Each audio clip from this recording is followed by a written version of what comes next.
Muito bem, muito obrigada. Eu me sinto muito honrada em poder participar de poder ministrar esse webinar, né? É uma oportunidade muito bacana para falar sobre um assunto que eu gosto muito e queria confirmar se todo mundo está ouvindo, né? As meninas aí vão dar suporte, quem tiver qualquer problema para conseguir ouvir, né, para conseguir ter acesso aí à apresentação. Então, por gentileza, conversem aí com as meninas dentro do chat. Então, muito bem. O que nos traz aqui hoje é o assunto rotulagem de alimentos, né? A gente vai colocar alguns exemplos das formas corretas de rotular alimentos e lembrando que são também requisitos de normas de certificação. Porém, rotular o alimento da forma correta, antes de ser requisito de normas de certificação, também é um requisito legal. O que significa isso? A empresa tem que rotular da forma correta os seus alimentos, mesmo que ela não tenha a certificação em segurança dos alimentos. Okay? Então, essa é uma informação super importante. E lá na certificação, né, durante o processo aí de auditorias, é um requisito que vai ser cobrado também. Ok? Falando um pouquinho sobre, deixa eu confirmar aqui, falando um pouquinho sobre o Tifnord Brasil.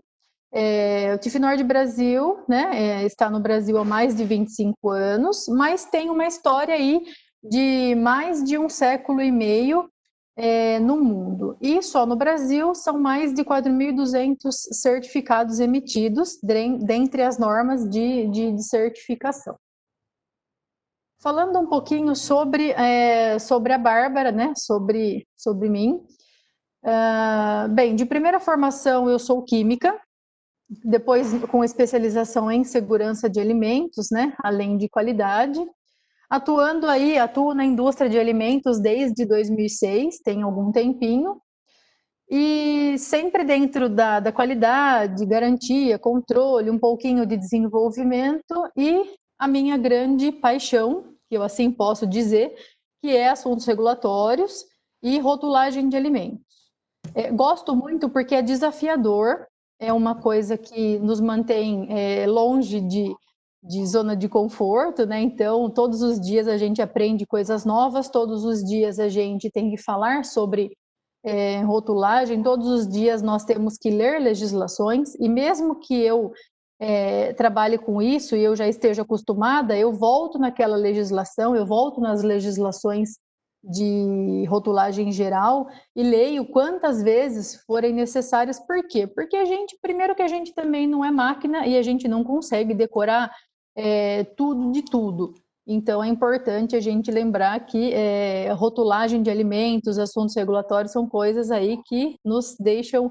eu me sinto desafiada, eu me sinto estimulada a sempre buscar informações. Em 2019, comecei meu relacionamento com o Tifnord Brasil, né? Então, a primeira etapa, que é a qualificação como auditora ISO 9001, foi concluída. E agora a gente está na fase de qualificação para auditorias de segurança de alimentos, que eu recentemente fui aprovada no exame de auditora líder do FSSC 22000, já na versão 5. Mas, para complementar toda essa informação, e entendedores me entenderão, além dessa formação e dessa atuação na vida profissional, sou dona de casa também e sou esposa, né? Então, aí são tarefas bastante desafiadoras também, ok? Enfim, com isso nós entramos no nosso assunto, que é a rotulagem de alimentos e alguns requisitos mais ao final de normas de certificação, ok? Algumas informações gerais. É importante que nós saibamos, quando auditores, seja executando auditoria ou mesmo em treinamento, que existem algumas informações gerais que nós temos por obrigação saber e conhecer, e como indústria, quem é da indústria não pode alegar que não conhece e que não sabe. Okay? A competência e a fiscalização dos alimentos. Então, nós temos aí basicamente 3 grupos grandes que a gente pode colocar, que são os alimentos dispensados de registro. São aqueles alimentos processados, por exemplo, uma mistura para preparar um purê de batatas, uma mistura para preparar um bolo, aquela que a gente encontra no sachê do supermercado. Né, eu vou auditar uma empresa que produz essa categoria de produtos, então eu sei que é um produto que ele é dispensado de registro, porém, eu tenho que buscar, né, lá dentro dos requisitos da norma, por exemplo, o comunicado de início de fabricação, porque mesmo ele sendo dispensado de registro, eu tenho que ter um documento que informa a Anvisa local que é um produto que está sendo, que teve o início da sua comercialização, ok? Atualmente, eles estão dentro do anexo 1 da RDC 240 de 2018, recente. Por outro lado, nós temos os alimentos com obrigatoriedade de registro, né, dentro do âmbito de competência, né, de atuação da Anvisa. São aqueles alimentos que têm que são para alimentos infantis, fórmulas para nutrição enteral, né, para quem recebe nutrição dentro ou fora de hospitais, mas não é pelo acesso comum, né? Novos alimentos, novos ingredientes, são os alimentos que você pede o registro, você faz a solicitação de registro junto à Anvisa. Eles estão no anexo 2 da mesma resolução da coluna anterior, né? E você tem que avaliar se ele tem o registro e se o registro está vigente. Num terceiro grupo de produtos estão os alimentos, né, os produtos de origem animal, carne, leite, ovos, mel, pescados, seus derivados, né? Normalmente, o registro é via plataforma do próprio Ministério da Agricultura.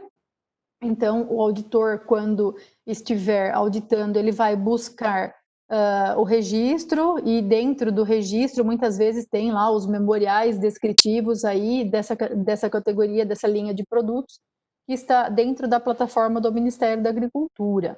Okay?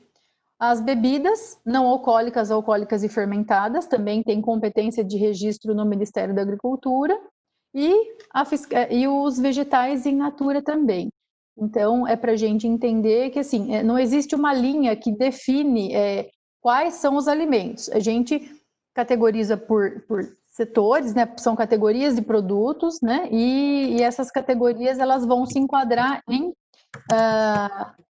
em dispensados ou não de registros do âmbito Anvisa e os alimentos que são de competência de fiscalização e registro no mapa.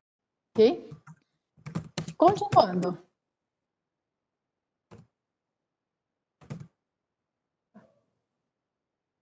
Muito bem. Algumas especificidades, né? Então, os alimentos, quando são importados, eu tenho que comercializar com algumas informações básicas aqui no Brasil, né? Falando de rotulagem geral, nós temos 2 legislações principais, uma da Anvisa, que é a RDC 259 de 2002, ainda vigente, e a Instrução Normativa do Ministério da Agricultura, né, que é número 22 de 2005. Elas são muito parecidas entre si, né, até porque elas falam de rotulagem geral, mas cada uma para o seu grupo aí de produtos. Então, se eu tenho um alimento que é regulado do Ministério da Agricultura, a minha legislação de rotulagem geral é a IN 22. Okay? Eu tenho um alimento que eu posso, né, independente de ser mapa ou Anvisa, mas eu vou querer enriquecer, né, com vitaminas, minerais, eu vou reduzir sódio, eu vou reduzir gordura, então eu tenho uma legislação de informação nutricional complementar, que é uma legislação voluntária, né? Só que ela determina quem pode e quem não pode ter a alegação de informação nutricional complementar. Para corantes artificiais, então eu vou auditar uma empresa e um dos rótulos, um dos produtos que eu estou avaliando dentro do meu programa lá da auditoria, o alimento tem corante artificial, a gente acessou formulação, tem corante artificial, via rotulagem, ok, então como é que está determinado? A presença do corante artificial é regulamentada por um decreto-lei que ainda está vigente, embora hoje a gente não tenha mais o nome decreto-lei nas legislações, né? Agora, atualmente é bem difícil encontrar aí essa denominação de decreto-lei. Aromas, quando o produto tiver aroma, se o aroma é natural, se o aroma é sintético idêntico ao natural, se o aroma é artificial, como é feita a declaração dele. Então, estou avaliando um produto, na lista de ingredientes ou na formulação, eu vi que tem aroma, e aí esse aroma eu vou avaliar a especificação desse aroma, e se ele for dentro dessas 3 categorias, esse aroma vai ter que estar rotulado no meu painel principal, ok? A questão do glúten, né, já começa em 92, depois em 2002 nós tivemos uma atualização aí dessa indicação, então os cereais que contivessem trigo, centeio, cevada, aveia, tinham que informar glúten, e por fim, uma lei, né, a número 10.674, de 2003, que estabeleceu que todo alimento tinha que indicar se ele continha ou se ele não continha glúten, por exemplo. E transgênicos, uma outra questão que são os transgênicos, regulamentados por um decreto, por uma instrução normativa. Então, eu tenho um decreto que indica o seguinte: se na minha formulação de produto eu tiver mais do que 1% de organismo geneticamente modificado, eu preciso rotular. E como que eu vou rotular? Existe uma instrução normativa, né, que estabelece aí os critérios para você usar o símbolo. E claro que o foco desse treinamento, desse webinar, não vai dar tempo da gente entrar a fundo aí de algumas informações, mas fica o canal aberto se alguém tiver alguma dúvida, e lembrando que as dúvidas que não forem sanadas durante o tempo final de apresentação, as meninas vão anotar e a gente manda a resposta na sequência, ok? Ainda dentro de algumas especificidades. Os alimentos que são irradiados, né? A gente tem que informar também o consumidor que o alimento passou pelo processo de irradiação, tem uma legislação que regulamenta como você deve fazer isso. Os alimentos orgânicos, né? Que o orgânico ele tem a regulamentação e a fiscalização do Ministério da Agricultura. Então, eu posso ter um alimento de competência da Anvisa, ele pode ser um alimento orgânico? Ele pode, mas aí ele é fiscalizado também pelo Ministério da Agricultura, né? Mas tem aí legislações específicas que determinam como deve ser feito, a questão do uso do símbolo, assim como lá no transgênico, né? O tartrazina, né? Então, a RDC 259 da Anvisa, por exemplo, de rotulagem geral, indica que você pode colocar os aditivos, né? Você pode agrupá-los, agrupar os demais ingredientes por função, ok? Então, você pode colocar ou o nome, na RDC 259, ou o nome, né? Ou o número internacional, que é aquele que é o antecedido pelas letras INS. Mas, no caso do amarelo tartrazina, tem que declarar por extenso, ok? A questão dos alergênicos, a fenilalanina, que quando o alimento tiver adição de aspartame, ele tem que informar que ele tem fenilalanina. Os alergênicos, que tem todo mundo aí, é uma legislação até um pouco mais recente.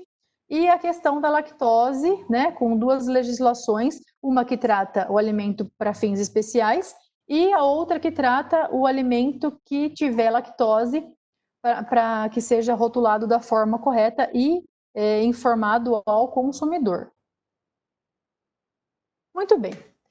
Onde é que a gente encontra as legislações? Bárbara, posso dar um Google e buscar, né? Estou com dúvida em relação a um tema e posso buscar pelo Google essa legislação? Pode. Posso acessar o Diário Oficial da União? Pode. O diário, assim, lembrando que eu posso acessar o Google, desde que eu vá lá no site do Ministério da Agricultura, no site do Inmetro, no site da Anvisa, e eu veja se essa legislação está vigente, se ela é atual, se não tem alguma que revogou e tem alguma mais nova. Então, você pode ir por um campo de busca, não é errado fazer isso, né? Mas depois você vai na fonte correta, você vai lá na página correta, seja Anvisa, Mapa, Inmetro, enfim. E você também tem a oportunidade de acompanhar, né? Quem gosta e quem quiser, inclusive tem até aplicativo, não sei se vocês conseguem ver na tela aí da apresentação, o aplicativo do Diário Oficial da União, você faz lá o seu ajuste lá e você recebe notificações, ou você busca mesmo no site. Normalmente é na seção 1 que a gente vai encontrar as legislações, e depois você escolhe aí a organização principal, Anvisa, ou o Ministério da Agricultura, ou o Ministério do Inmetro, que é o Ministério de Comércio, né? Enfim. Depois você vai para seleciona a organização subordinada. Então, se eu escolher Ministério da Saúde, a organização subordinada que eu vou escolher é a Anvisa, né? Se eu estiver buscando essas informações. E em cima nós temos os dois ministérios diretos, né? Anvisa e Mapa. A Anvisa é muito, eu particularmente falando, tenho sentido muita facilidade de usar o site da Anvisa, né, atualmente. Inclusive você, quando entra na página inicial do site, você encontra lá também consultas públicas, né, o que está acontecendo, últimas informações, além de ter na Anvisa uma biblioteca com as categorias de produtos. Então tem a biblioteca de alimentos, tem a biblioteca de agrotóxicos, de cosméticos. Então, quem tiver interesse em conhecer mais sobre esses assuntos, procura as bibliotecas que estão super acessíveis e fáceis de encontrar também. No Ministério da Agricultura, né, a questão da legislação também, ainda é um pouquinho mais complicado fazer busca, mas também você encontra lá as legislações que você precisa. Okay? A Agência Nacional de Mineração, né, quem trabalha aí com água mineral, por exemplo, né, tem todas as orientações aí para aprovação de rótulo, que no antigo ainda DNPM, né, o Inmetro, que estabelece pelo menos 3 portarias interessantes para quem trabalha com rotulagem, né, uma portaria que padroniza a expressão dos conteúdos, né, que é a 157 de 2002. E depois a gente também tem uma portaria que a 157 de 2002 é a expressão dos conteúdos, né? Depois a padronização dos conteúdos. Nós não encontramos arroz de 1,5 kg para vender ou de 2,5 kg para vender. Então existe uma padronização de alguns conteúdos, ok? E depois também o Inmetro fiscaliza lá na gôndola do supermercado, né? Não sei se todo mundo já passou por isso, mas era pelo menos com certa frequência aí a fiscalização dos pesos. Então eu tenho uma portaria do Inmetro, que é a 248 de 2008, que fiscaliza se o que eu estou colocando no rótulo, se eu estou dizendo que eu tenho um produto com 400 gramas, se esse produto de fato tem os 400 gramas, se ele tem menos, se ele tem mais, se você tem, porque quando você coloca menos, você lesa o consumidor, e aí você aciona a empresa multada, né? E quando você coloca mais, é a empresa que está perdendo, então a gente tem que estar ali dentro ele estabelece uma faixa para você trabalhar, enfim. Para quem trabalha com controle de peso via balanças em linha, isso é mais tranquilo, mas, por exemplo, tem indústrias pequenas que não conseguem ter a inspeção de peso de item por item, né? Enfim, e não entrando nesse mérito, mas você trabalha com pesos e a empresa, se de repente ali dentro de um dado momento da produção houve oscilação de peso para menos, então a empresa corre o risco de ser multada. Então é uma legislação aí do Inmetro. E Ministério da Justiça, né? Lembrando que os PROCONs são acionados quando o consumidor tem algum problema, ou quando ele se sente lesado, ou quando existe uma veiculação de alguma coisa em rotulagem que ou não está correta, ou pode levar o consumidor a engano. Então, os PROCONs, né, atuam aí dentro do Ministério você aciona o PROCON e automaticamente aciona o Ministério da Justiça, enfim. E para quem precisa fazer recolhimento de produtos, também existe uma portaria do Ministério da Justiça, né? Já existia desde 2012, e você tem que acionar, fazer em paralelo também o comunicado aí com o Ministério da Justiça, ok? Então, a gente encontra as legislações, dentro desses sites, lembrando que tem os ministérios diretos, né, Anvisa e Ministério da Agricultura, e aqueles que são indiretos, né? Quando a gente vai auditar, então, nós temos que ter conhecer algumas legislações para que a gente também procure a conformidade da forma como tem que ser, ok? É importante lembrar que as legislações também têm hierarquia, ou seja, uma lei não está acima da Constituição Federal, por exemplo, né? A nossa Constituição Federal é a nossa chamada de Carta Magna, é quem rege o sistema do Brasil. E depois dela vem as emendas constitucionais, as leis, decreto-lei não tem atualmente, mas enfim, por hierarquia, né, uma portaria estaria abaixo de um decreto, por exemplo, né, abaixo de uma resolução, né, e as instruções normativas, memorandos internos que quem trabalhou com o Ministério da Agricultura, né, eu trabalhei no laticínio, então a gente vê muita documentação como memorando interno, ofício circular, né, que são formas também de orientar as aplicabilidades das legislações, dos regulamentos, e assim, e por aí vai. Okay? Exemplo, que a gente até vai ver um pouquinho lá na frente também, lembrar uma coisa importante, as legislações devem ser tratadas de forma individual. E o que significa isso? Que cada legislação tem a sua aplicabilidade e vai de você saber, né, interpretar e saber aplicar dentro do seu produto. Então, não é porque eu já adequei os meus rótulos para a RDC 26 de 2015, que é de alergênicos, que eu não preciso adequar para a RDC 136 de 2017, que fala sobre lactose. Então, cada legislação é individual, né? E ela deve ser aplicada da sua forma. Se o meu produto se enquadra e precisa se adequar àquela legislação, eu tenho que aplicar da forma correta. Um exemplo que nós temos é que, assim, normalmente uma lei, ela designa o que tem que ser feito, né? Como é que nasceram as RDCs 135 e 136 de 2017? Elas nasceram a partir de uma lei, que é número 13.305, de 2016, ou seja, do ano anterior, né? Alterando o Decreto-Lei 986 de 1969. E ela coloca, essa lei determinava duas situações, né? Então, ela determinou duas situações.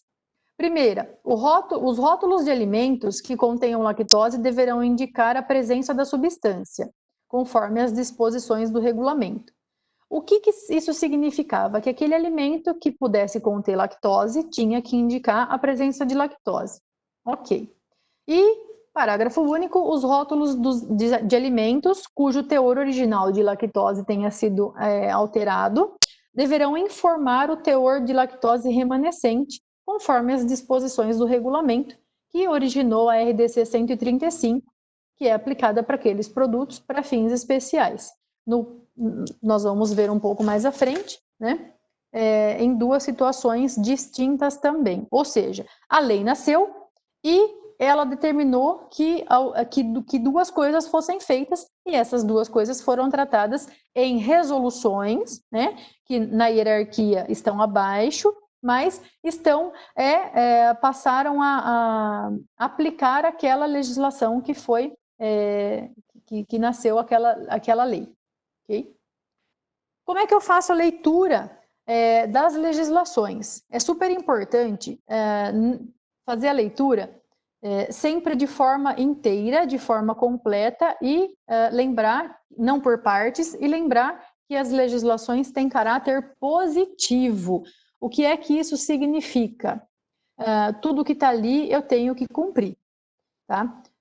Eu tenho que saber que existe o nome da resolução, né, a epígrafe. Normalmente a gente encontra também a data que ela foi publicada, né?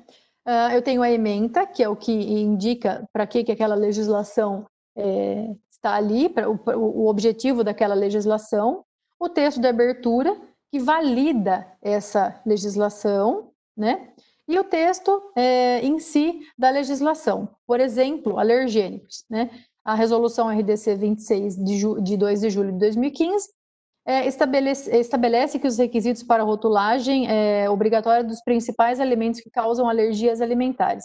Só aqui eu ainda não tive, eu sei que eu vou ter que rotular os alimentos que causam alergias alimentares, mas eu já sei quais são? Não. Por isso eu tenho que ler de forma inteira. Quantas vezes? Quantas vezes você precisar trabalhar e você volta e lê a legislação, né? Eu sempre falo que cada produto se tem que tratar de forma também individual, então você tem que estar ciente que você precisa voltar e ler as legislações que vão ser aplicadas naquele produto que você está rotulando ou que você está avaliando durante uma auditoria, ok? O exemplo da aplicação da rotulagem, né? Então, com a RDC 2015, eu sempre lembro que, assim, a legislação, a lei do glúten, a 10.674 de 2003, ela disse assim, né, não com todas as letras, até porque eu não estou com a legislação aberta, mas ela determinou que os alimentos que contêm ou não contenham, tem que dizer contém ou não contém. Onde eu vou colocar essa informação? Qualquer lugar, né? Se eu quiser colocar numa lateral, tá certo? Tá. Ela não determinou onde eu vou colocar. Por praticidade e, né, por normalidade, a gente coloca sempre ali perto da lista de ingredientes. Eu sempre fiz dessa forma. Aí vem 2015 alergênicos, que colocou que, né, dentro dessa legislação, né, são trechos da legislação, as advertências dos alergênicos devem estar agrupadas imediatamente após ou abaixo da lista de ingredientes. Posso colocar um código de barras no meio? Negativo. Eu tenho que colocar esse código de barras em qualquer outro lugar, não embaixo da lista de ingredientes, porque ali tem que estar os alergênicos quando os alimentos têm alergênicos. Em caixa alta, negrito, cor que contrasta com o fundo do rótulo, e na altura mínima de 2 milímetros, exceto para aquelas embalagens cujo painel principal tem a área inferior a 100 centímetros quadrados, que nesse caso você pode usar aí 1 milímetro de altura. Tá? Esse é um exemplo da rotulagem, não com o objetivo de dizer se está certo ou está errado, não conheço esse processo, mas é para mostrar que a indicação dos alergênicos, dos alimentos que causam alergias, estão exatamente abaixo da lista de ingredientes, ok? Uma coisa que é importante lembrar que isso também facilita para a gente, então a gente acaba tendo o que é para ser feito e da forma que tem que ser feito. Então, quem vai auditar e porventura olhar a lista dos ingredientes, se o alimento tiver alergênicos, essa indicação vai ter que estar ali imediatamente após ou abaixo a lista de ingredientes. Okay? Falei para vocês que a lei número 13.305 originou duas resoluções. Okay? Na primeira, né, eu vou ter um leite que eu transformei, né, através aí de processos, nós fizemos com que ele fosse categorizado como zero lactose ou como baixo teor de lactose. Por quê? É uma legislação que alterou uma portaria para alimentos de dietas com... na verdade, assim, ela altera a legislação, a portaria 29 de 98, que é de alimentos para fins especiais, indicando, né, essa categoria aí de alimentos para dietas com restrição de lactose. Então, nós temos duas situações. Isento de lactose é aquele alimento, né, é aquele produto que tem quantidade de lactose igual ou menor a 100 miligramas por 100 gramas o ml do produto. E o baixo teor de lactose, que é quando a quantidade de lactose está acima de 100 miligramas por 100 ml e a legislação é clara, igual ou menor do que 1 grama por 100 gramas 100 gramas ou 100 ml do alimento pronto para o consumo. Esta é uma situação. Ah, Bárbara, mas a empresa que eu fui auditar produz um pão de alho, né? Ela se enquadra nessa, o teor de lactose dela, como é que eu vou avaliar? Você vai avaliar na RDC 136/2017. Por quê? Esse pão de alho não é um alimento para dietas com restrição de lactose, ok? Então, provavelmente, se ele tem lactose, porque você viu lá que ele tem manteiga, ele tem queijo mussarela, por exemplo, né? Então, se o cálculo levar a empresa a identificar que tem lactose, ele obedece a essa legislação, que é a RDC 136 de 2017, que indica, determina que o alimento que tem a presença de lactose, na quantidade maior do que 100 miligramas por 100 gramas, né, deve rotular o seu alimento como contém lactose. Por exemplo, eu atuo também com desenvolvimento de produtos e um determinado produto leva um ingrediente que é lácteo, né? Então eu tenho ingredientes lácteos e na porcentagem da formulação, pelos cálculos, a gente vê que ele se enquadra, que ele tem lactose acima de 100 miligramas por 100 gramas de produto. O que vai acontecer? A gente vai rotular que ele contém lactose. E, complementando, essa legislação também indica a forma de fazer a declaração, né, do contém lactose. Em caixa alta, negrito, cor que contrasta com o fundo do rótulo e altura mínima de 2 milímetros também, assim como em alergênicos, né? E nunca inferior à altura de letra utilizada na lista de ingredientes.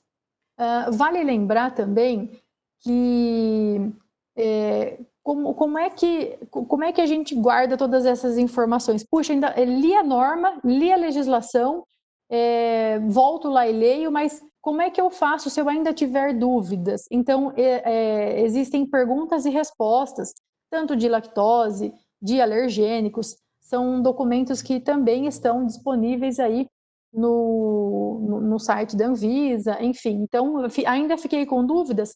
Manda sua dúvida, né, para os canais de atendimento da Anvisa, eles respondem também de forma rápida, não demoram para responder e te ajudam, porque mais vale você gastar um pouco de tempo para tirar essa dúvida do que você, não, eu li, eu entendi esse ponto final e vou tocar o barco dessa forma. Então, se bateu dúvida, volta a ler, leu perguntas e respostas, né? Manda sua dúvida muitas vezes para a Anvisa, né? E lembra que a legislação ela é de forma individual, né? Então, um produto que tem lactose, mas não é um alimento para fins especiais, tampouco para dietas com restrição de lactose, mas eu tenho ingrediente lácteo, na soma dos ingredientes deu mais do que 100 miligramas por 100 gramas de produto, então você precisa rotular que ele contém lactose, ok? Enfim, aí a gente vai para o objetivo, né, para o objetivo aí do webinar, que é também, lembrando que, para quem já trabalha com o ISO 9001, para quem trabalha com a 22000, FSSC, né, além de outras normas aí de certificação em segurança de alimentos, mas na ISO 9001, Na 22000, depois que a gente vê a norma, seja em PDF ou seja em Word, dá uma busca lá e procura quantas vezes aparece requisitos legais estatutários. Então, mesmo quem tem a certificação ISO 9001 e produz alimentos, tem que se adequar a informações corretas, principalmente de rotulagem também, comunicado de início de fabricação, registro de produtos, né? Porque é um requisito legal, é um requisito que tem força de legislação. Então, não é realmente só quem busca a certificação ou quem tem a certificação, mas é sempre válido observar que, por exemplo, eu vou auditar uma empresa que é ISO 9001, produz alimentos, mas ela ainda não é certificada em segurança de alimentos. Como é que eu vou avaliar aí a questão da rotulagem? Então, você tem pelo menos 3 momentos na 9001, né, que falam aí, que falam sobre a questão de legalidade dos produtos, requisitos legais, requisitos estatutários, né? Enfim. Então, para quem já trabalha com a ISO 22 ou com a 9, então encontra assim requisitos legais e estatutários, requisitos legais, requisitos estatutários e regulamentares, né? Que podem também ser expressos na forma aí de requisitos legais. Então, por exemplo, nós focamos nas principais normas aqui que a gente encontra de certificação no Brasil, né? A ISO 22000 não é reconhecida pelo GFSI, mas tem muitas empresas no Brasil aí que são certificadas na 22000. Então, a gente tem ali no item 8.5.1.3 a letra F, né? Rotulagem relacionada à segurança de alimentos e ou instruções de manipulação, preparação e uso pretendido. O que significa isso aqui? Então, eu estou avaliando também, né, nesse item, a questão da rotulagem, que, como eu falei no começo, é um requisito legal, né, independente de eu buscar uma certificação ou não, né? E na 9001, outros 3 momentos que a gente pode pensar, né, em requisito legal que se adequa aí ao produto. Então, o meu produto, embora eu seja 9001, ele tem que estar de acordo com as legislações vigentes. Então, por exemplo, eu, Bárbara, produzo mistura para bolo, eu sou certificada na ISO 9001 e eu recebo a auditoria de uma empresa e o organismo certificador pode me questionar, falar, olha, eu queria, durante o exercício de rastreabilidade, por exemplo, eu queria avaliar aí o seu rótulo e se o seu produto tem registro. Muitas vezes pode acontecer, ou mesmo que o auditor se prepare, ele não conhece aquele processo, pode ser um processo novo, então ele vai questionar e pedir a documentação pertinente ali para aquele produto. Eu quero, como é que você aplica a formulação, como é que você desenvolve o seu produto, como é que você, se ele não é registrado, onde é que está o comunicado de início de fabricação, né? Então, aí são requisitos que ele pode fazer a solicitação durante a auditoria. No FSSC 22000, já na versão 5 também, né, a questão de definição do rótulo, lá na TS 22002-1, a definição do rótulo no item 3.16, e em requisitos adicionais, né? Lembrando que o FSSC é um esquema composto aí por 2 normas de requisitos adicionais. Então, lá nos requisitos adicionais da FSSC 22000, a rotulagem, o item 2.1.4.2, a organização deve assegurar que o produto acabado é rotulado de acordo com os regulamentos de segurança de alimentos aplicáveis no país de venda pretendida, ou seja, se os meus produtos são vendidos aqui no Brasil, aqui no Brasil. Se os meus produtos são vendidos Brasil e América Latina, legislação também, incluindo os alergênicos, que a gente vai dar uma olhada um pouco à frente também, ok? A BRCGS também tem um item que fala sobre rotulagem de produtos, né? Como eu falei no início, né? Como eu já conversei no início, a gente não vai conseguir entrar em cada norma, né? Ou no esquema, do FSSC para falar exatamente sobre a rotulagem, mas depois de ser um requisito legal, né, depois eu ter que atender a rotulagem sendo certificado ou não, na certificação, seja a certificação, manutenção, também é um requisito que vai ser cobrado. E lá no IFS Food também, né? Então eu tenho que ter um processo implementado para assegurar que a rotulagem esteja em conformidade com a legislação do país de destino e os requisitos de clientes também, quando for o caso. E eu acho que fica bem específico colocar que, como no IFS, que a empresa deve demonstrar através de estudos ou realizar testes relevantes a fim de validar a informação nutricional. Então, como é que você faz?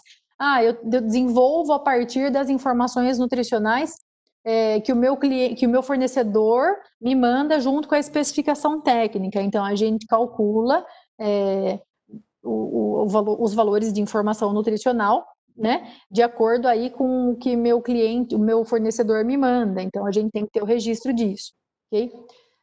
Considerando também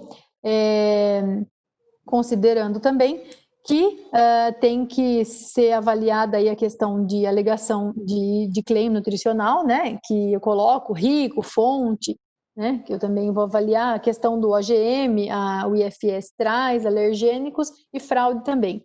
Bárbara, como eu vou auditar isso? Né? Depende muito do auditor, depende do programa, né, do plano da auditoria. Como é que você vai avaliar a rotulagem? Você vai avaliar a rotulagem via exercício de rastreabilidade? Você vai avaliar lá no seu processo de desenvolvimento de produtos? Enfim, existem várias maneiras de fazer a avaliação de rotulagem, ok? E quase chegando ao final aí do nosso webinar, os alergênicos, né, que são requisitos também em normas de certificação de segurança de alimentos. Lembrando que alergênicos é uma legislação que, no Brasil, ela é uma legislação relativamente nova. No mundo, em outros países, já se falava sobre, já se rotulava alergênicos, né? Brasil, a legislação saiu em 2015, e junto com a legislação, o programa de controle de alergênicos também. Bárbara, surgiu uma dúvida recente aí, olha, meu produto, ele é em alguns países, ele pode, se ele tiver até 10 ou 15 ppm de glúten, eu posso usar a certificação gluten free. Né? Como é que é Brasil? Brasil não tem limite, então como é que eu vou fazer? De que forma que eu vou avaliar isso dentro da minha organização? Né? Aqui Brasil vai dar choque de informação, por quê? Porque aqui é zero, a tolerância é zero, zero para glúten, que ele contém ou não contém, né? Por isso que tem empresas que quando vão rotular o pode conter trigo, já se preparam para rotular contém glúten porque a tolerância é zero, o Brasil não tem. Né? Assim como o Brasil não se usa a palavra traços. A palavra traços não está na RDC 26/2015. Então, eu não posso rotular como pode conter traços de soja, pode conter traços de leite. Não, Brasil, a palavra traços não está na legislação. E, se vocês lembrarem, a legislação é positiva. Não estando na legislação, eu não posso rotular. Né? Nas normas de certificação em segurança de alimentos, né, onde é que estão os alergênicos? Lá na 22.000 é uma definição, lá está em termos e definições, né, que é o perigo à segurança de alimentos, é o agente biológico, químico ou físico no alimento com o potencial de causar um efeito adverso à saúde. E na nota ele coloca que isso inclui alergênicos e substâncias radiológicas. Okay? Lá na TS, a mesma coisa. Na TS 22.002, que é traço 1, que é de processamento de alimentos, a gestão dos alergênicos no item 10.3 e nos requisitos adicionais, categorias C, I e K apenas, né? Em todos os produtos acabados contendo intencionalmente ou potencialmente os alergênicos, rotulado de acordo com a forma aí de rotular de acordo com o país de fabricação e país de destino. ok? BRC também traz um item, também traz mais de um item que fala sobre a gestão dos alergênicos, né? IFS Food, a mesma coisa, né? Então também tem lá também tem lá a questão ali do IFS que fala sobre alergênicos, ok? Com isso, pessoal, nosso webinar está acabando, né? Eu acredito que a mensagem que nós tivemos bastante assunto para falar num tempo relativamente curto, né? Então, dúvidas se existirem, a gente tenta sanar aí nos próximos 15 minutos, né? Mas se ficarem outras dúvidas, ficam os canais de contato, né? Fica aí, as meninas vão guardar as perguntas para que a gente possa responder e enviar para vocês também, né? Depois. E lembrar, né, assim, que rotular um alimento da forma correta também garante que você tenha um alimento seguro, né? E tem uma frase de uma pessoa que me é muito querida, e eu gosto muito dessa pessoa, é que é a forma mais profunda de expressar o seu amor. Eu não lembro agora a frase de cabeça, mas é uma pessoa que trabalha na área e eu tenho muito carinho, muito respeito e sou fã do trabalho dela também. Então, rotular um alimento correto é também uma forma de você expressar o seu amor, né? Numa extensão muito profunda. Qualquer pessoa pode comer esse alimento, inclusive uma pessoa que seja da nossa família, para poder nos assistir, né? Assim, foi um trabalho de equipe. Agradecer as meninas aí que fazem o trabalho interno do Tifnord Brasil, né? Que elas deram total apoio e suporte, é super bacana também, né? Contar aí com a atuação delas em relação a esse webinar. Elas trabalharam bem duro para que esse webinar acontecesse, né? Então, e desejar um bom trabalho para vocês, uma boa semana, né? Que a gente possa aí sempre somar essas informações e esse também é um momento muito bacana aí que a gente pode também estudar. A gente tem aproveitado para fazer isso, eu pelo menos tenho, né? Nesse momento aí que tá todo mundo bem tenso com a situação aí do mundo, mas aproveitar aí, tira uma horinha aqui, assiste um webinar, estuda um assunto, faz um treinamento, enfim. Então, muito obrigada a todos vocês, né? Que nós tenhamos aí uma excelente tarde, um excelente restinho de semana, né? Nós temos ainda alguns dias na semana aí. E fico à disposição para perguntas, e agora as meninas entram aí fazendo aí nos auxiliando aí com as dúvidas, ok? Muito obrigada. Obrigada, Bárbara. Muito bom o webinar, parabéns. Nós tivemos 3 perguntas aqui que eu estou vendo. A primeira pergunta do Marcelo Costa, ele perguntou assim: em que situação declara-se a presença de glicose? E... Não, pode falar. Ok. De uma forma específica e as orientações, eu preciso só dar uma confirmada que quando você categoriza lá o seu alimento na RDC 135 de 2017, você, se ele for pensar nesse alimento para fim especial, o norte vai ser lá, mas anota essa dúvida, por favor, que aí eu volto e busco a fonte correta para a gente colocar, mas a questão da glicose é quando você abre, ali a questão do leite zero ou baixo lactose também, que você tem o consumo da lactose e abre em outros açúcares que podem estar presentes no leite também. Mas a gente coloca essa dúvida aí na questão da resposta, a gente detalha melhor essa resposta.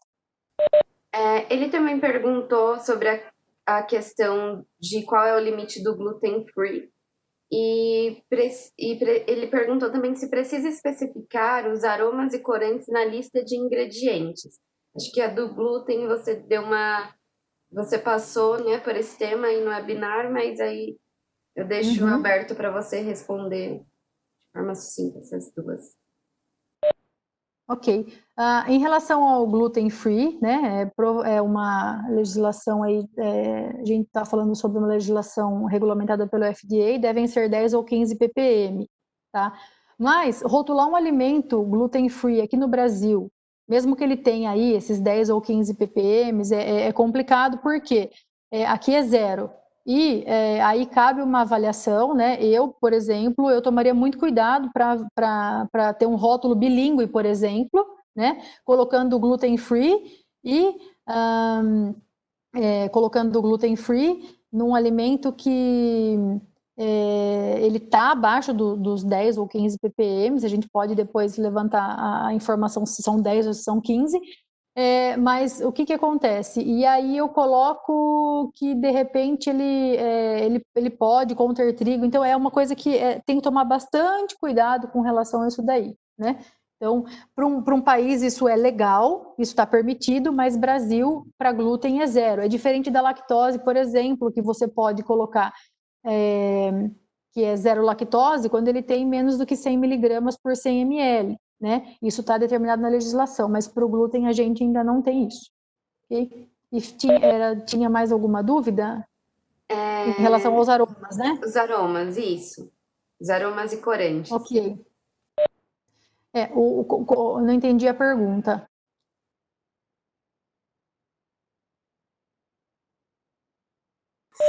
Só um minutinho. Carol? Ele pergunta assim: precisa especificar aromas e corantes na lista de ingredientes?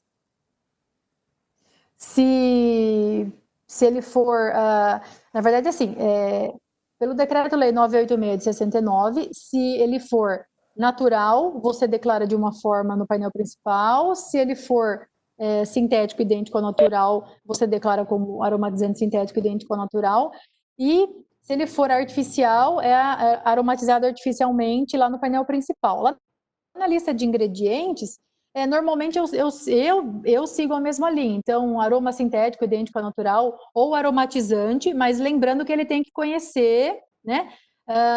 Ele tem que conhecer o aroma através do fornecedor dele e entender se esse aroma está dentro dessas categorias, né? Se ele é natural, sintético ou artificial, para ele colocar no painel principal. Na lista de ingredientes, ele até coloca, salvo se tiver alguma ressalva de Ministério da Agricultura, que eu posso também buscar, buscar depois para complementar a informação, mas eu acredito que ele possa usar como aromatizante desde que ele faça a declaração correta lá no painel principal.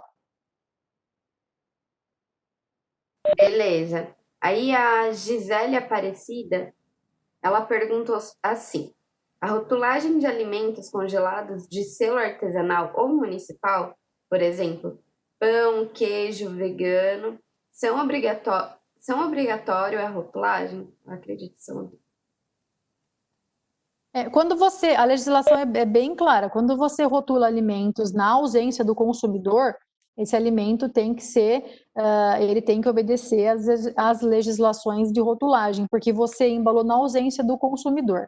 Entram algumas orientações específicas para alimentos artesanais, mas no meu entendimento, a rotulagem, eu rotulei na ausência do consumidor, então, mesmo ele sendo artesanal, né, eu até posso buscar melhor essa orientação, mas eu embalei na ausência do consumidor, então a rotulagem ela é necessária. Bacana. Bárbara, tem mais uma aqui da Gisele. Só um minutinho. Na questão de rotulagem de alergênicos, referente ao leite, eu devo especificar a espécie do animal? Lá no Perguntas e Respostas, eu tenho um esclarecimento em relação a isso, né? Mas é assim, quando o leite, eu vou declarar leite, né? Que é o leite de vaca, é o leite comum. Então, eu vou parar em leite. Pode conter leite, contém derivados de leite, né? Se o mamífero for a vaca. Quando eu falar sobre um produto que possa ter o processo vários tipos de leite. Eu processo leite de cabra na linha, eu processo leite de vaca, né? Então, nesse caso, aí sim eu vou determinar de qual é o animal que tem o alergênico, né? Ou a contaminação cruzada. Então, contém leite de vaca, se é uma linha que eu processo leite de mais de um mamífero, e pode conter leite de cabra. Aí, nesse caso, eu abro essa questão aí do mamífero, mas via de regra, o leite, se for de vaca, né, se for dentro de um produto aí que eu tenha só um leite UHT, né, normal, e eu não trabalho com nenhum outro leite de nenhum outro mamífero na linha, é só leite.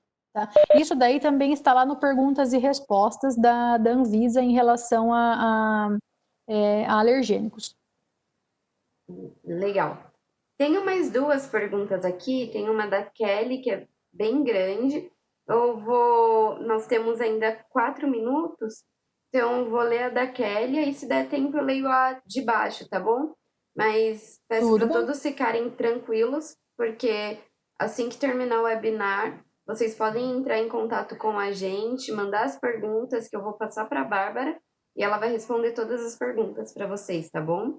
Depois nós mandamos essas perguntas e respostas para todos, por e-mail.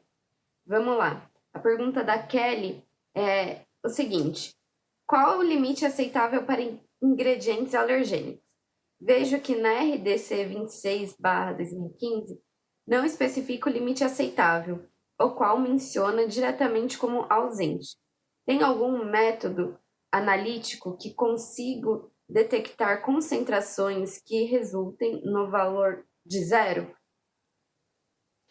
Na verdade, quando você trata da situação de você não ter o alergênico, se você não tem o alergênico, lá no anexo da RDC 26/2015 são 18, né? 17 alimentos e um é o látex natural. Então, se você não tem o alergênico realmente na sua linha, nem na avaliação dos seus fornecedores, enfim, você não tem o alergênico, você não rotula. Essa é uma situação. Agora, quando você vai querer realmente validar a sua limpeza, então você tem que seguir alguns critérios e mandar isso para análise externa e validar, né? Você pode fazer a validação da limpeza e mandar esse produto para análise externa, né? Em laboratórios externos. Você tem os kits que são qualitativos, que são presença ou ausência também, que são aqueles que você usa no dia a dia, mas dá para mensurar se sim, eu não quero declarar leite, né? O meu leite é 0 aqui, porque eu garanto que a minha validação da limpeza, né? Ela é eficaz e ela remove totalmente. Então, você valida a limpeza do seu equipamento. Okay? E aí você realmente coloca que você pode assumir que não tem o leite em uma determinada linha ou um outro alergênico, mas você precisa validar o seu processo de limpeza, você precisa mandar analisar isso daí para ter a garantia, porque você pode pedir auxílio aí para laboratórios que já realizem isso, e aí você tem a garantia, olha, eu mando analisar esporadicamente, eu validei a limpeza, né? Meu processo não mudou, então pelo menos a cada 6 meses eu mando para você ter registro e documentação que comprove, então, que é 0 e você não vai declarar esse alergênico. Bacana, Bárbara. Vamos finalizar aqui com a pergunta do Arthur. Ele pergunta assim: como fica os casos de venda no varejo? Feiras, por exemplo. O que diz a legislação? A pergunta é em relação a rotulagem de produtos vendidos em feiras, é isso? Eu acredito que seja isso, um exemplo de feiras. Como que rotula esses produtos? Na verdade, a legislação é clara. Então, o alimento que for embalado na ausência do consumidor, esse alimento, ele precisa ter a rotulagem. Agora, numa feira, quando você, né, vai comprar um item ali e eu, como consumidora, ele foi embalado na minha frente, aí esse alimento, ele acaba que não tem a exigência da rotulagem, porque eu não estava ausente, eu, consumidora, não estava ausente. Perfeito. Obrigada, Bárbara. Quer finalizar? Okay.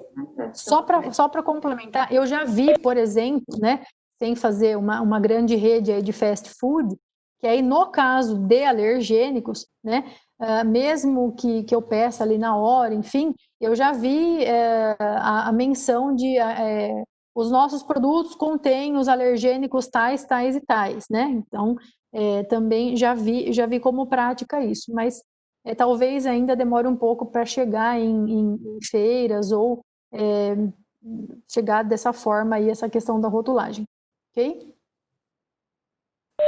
Acho que perfeito. Pode finalizar. Agradeço todo mundo que participou do webinar. Parabéns, Bárbara. Parabéns a todos os organizadores. Obrigada, pessoal, pela participação. Vou passar a palavra para a Bárbara finalizar.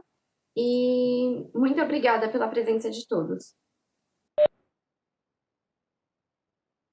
Ok, então, muito obrigada mais uma vez aí pela oportunidade, muito obrigada aí pelo tempo de vocês, né? E estaremos aí à disposição também para trocar informações, né? Porque isso é uma coisa muito bacana quando você também fala sobre certos assuntos, porque toda vez que eu falo sobre um assunto, que por mais que eu já esteja trabalhando com isso, né? Por mais que eu trabalhe com isso, o que acontece?